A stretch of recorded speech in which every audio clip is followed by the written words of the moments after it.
Hello, I'm Tara Rabzon. I'm the Dean of Graduate Research at Flinders University, and it's my great pleasure to present this short video on PhD examination for supervisors at Flinders University. So a big hello to all our wonderful colleagues out there, and this is just a short little presentation to help you work through the changes that exist in the contemporary examination protocols for this university. But of course, I'm not on my own here. I have the wonderful Natalie Hills. Many of you know the wonderful Nat, and she is our examinations officer at Flinders University, and I'm very proud of her. She's an outstanding colleague, outstanding professional staff member, sharp as a whippet, and I'm really thrilled about the expertise that she is bringing to this process. So, hi Nat. Hi Tara.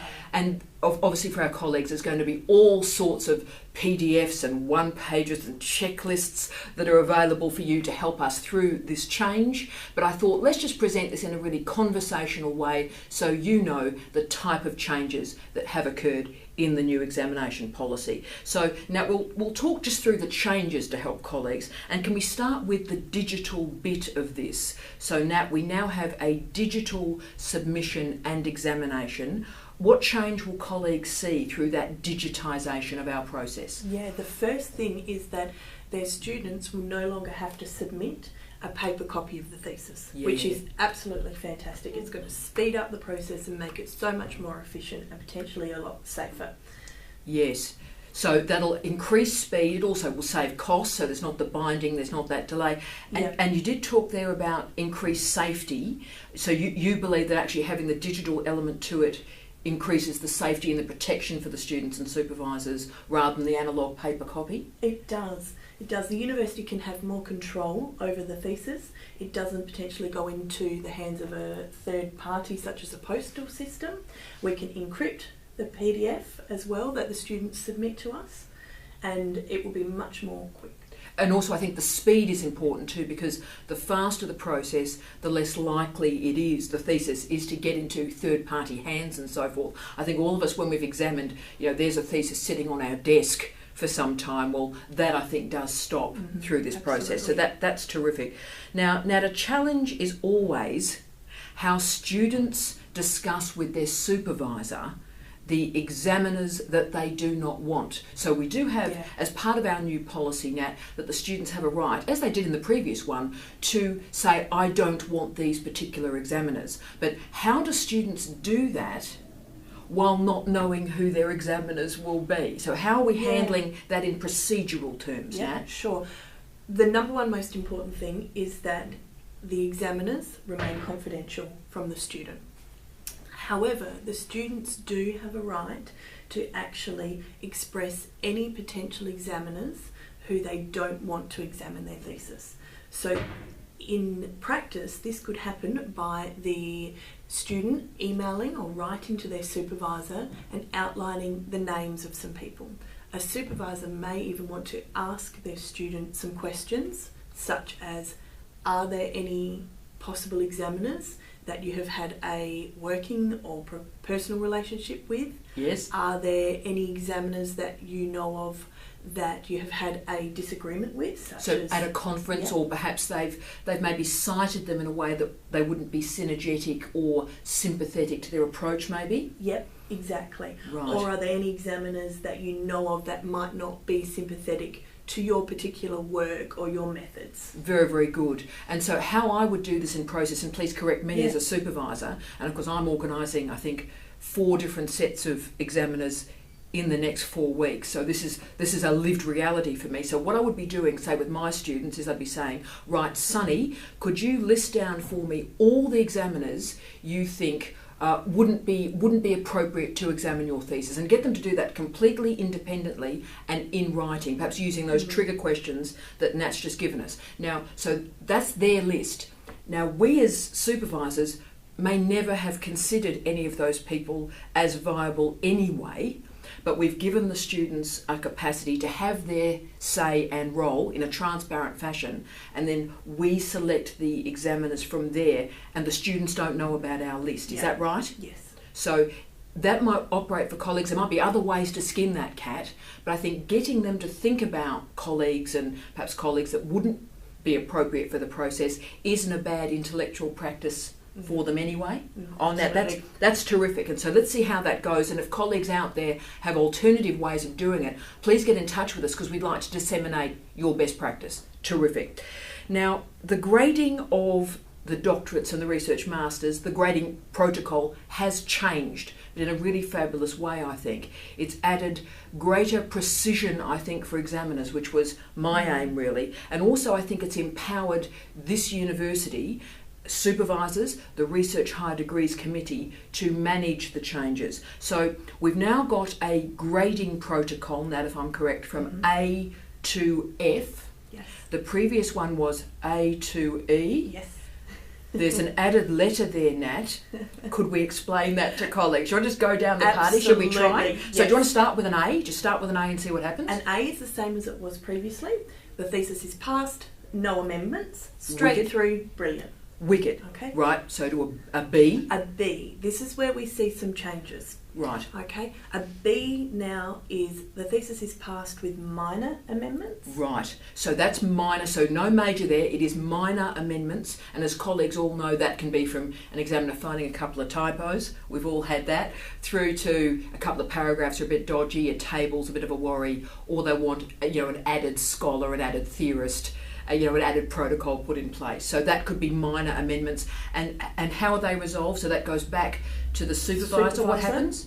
The supervisor needs to approve the changes. Yes. Then it goes to the Associate Dean of Research in the new college, or their nominee. Right. Then it will come to you, Tara, to do the final sign-off. So boom, boom, done. Nice and quick, very straightforward. Yep. So that's the B. Shall we go down the letters? So C. So C is now the thesis is passed, but with major corrections. Wicked. So again, that could be, as we all know, on the continuum, half a chapter's a bit dodgy, something's missing from the method, an interpretation didn't quite work of results, of outcomes. So that could be major. But what happens? So they've got a C, the students have got a C. Yep. What happens? The students need to make the major corrections. Yes. In the same process as the B. It needs to be approved by the supervisor, approved by the Associate Dean of Research of the college or the nominee, and then go to you. And then I sign it off. So, of course, it doesn't go back to the examiner. No, not anymore. So, if you get a C, a major correction, we go through that process, but it's what we call above the line. So, it can be handled within this institution and signed off. It does not return to the examiner.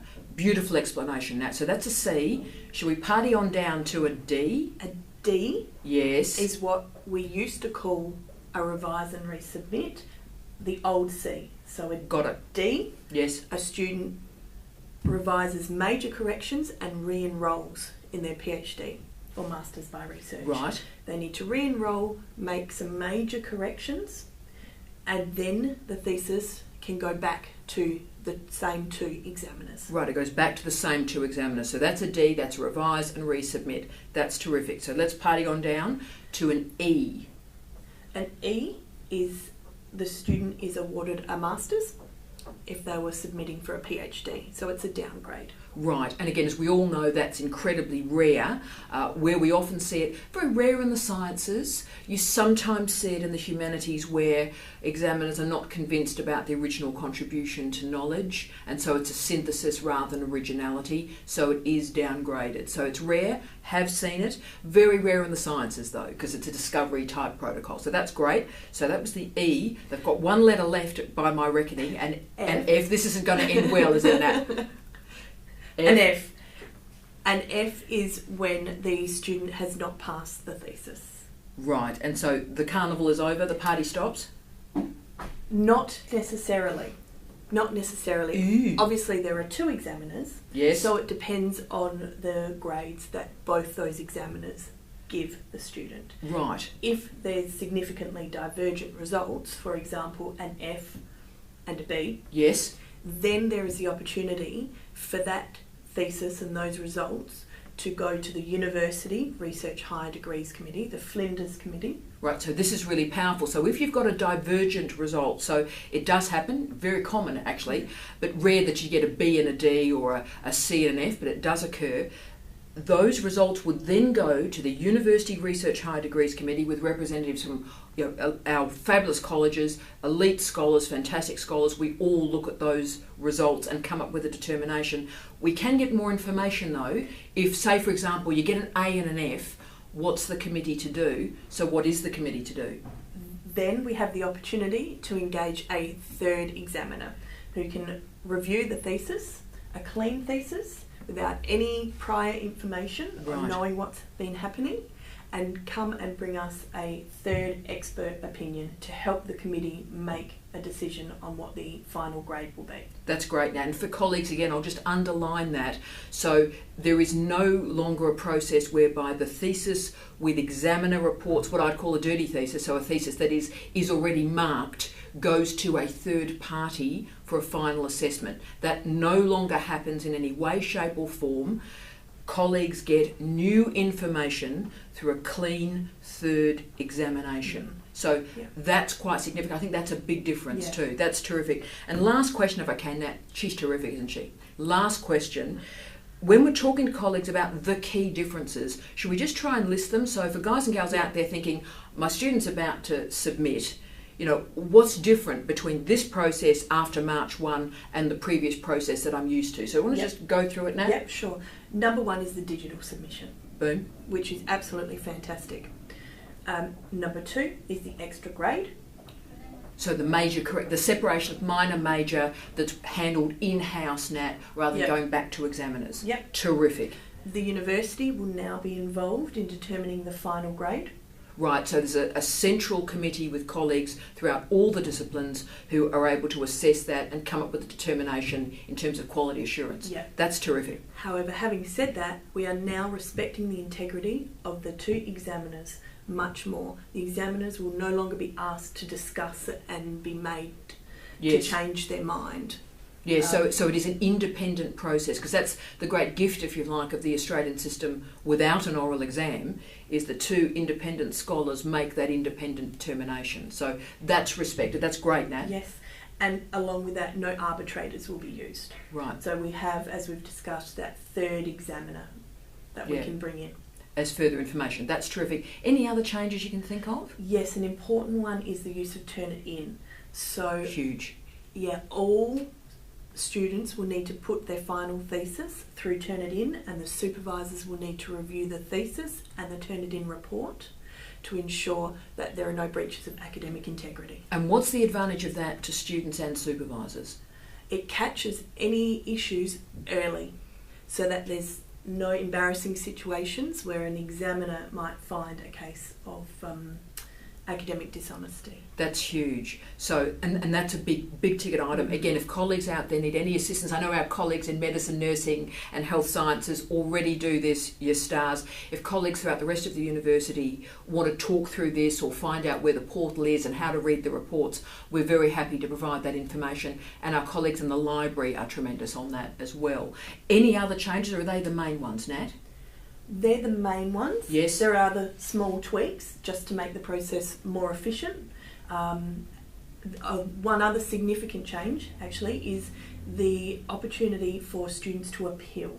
So in certain cases there is that chance for the students to appeal and have their case heard. See, that's terrific. So it enfolds student rights back into a process that respects the supervisor's protocols, the examiner's protocols, and also there is that respect that so the students get a hearing if they believe something has gone wrong with this process. So Nat, that's tremendous. Thank you on behalf of the university for the incredible effort that you've put in place to create what I think are the best protocols, the best rules, the best regulations for PhD and Masters examinations in this country. They are beautiful, they are crystalline, they have academic integrity in the many manifestations of that phrase. So Nat, thank you for your professionalism, and you're an absolute star.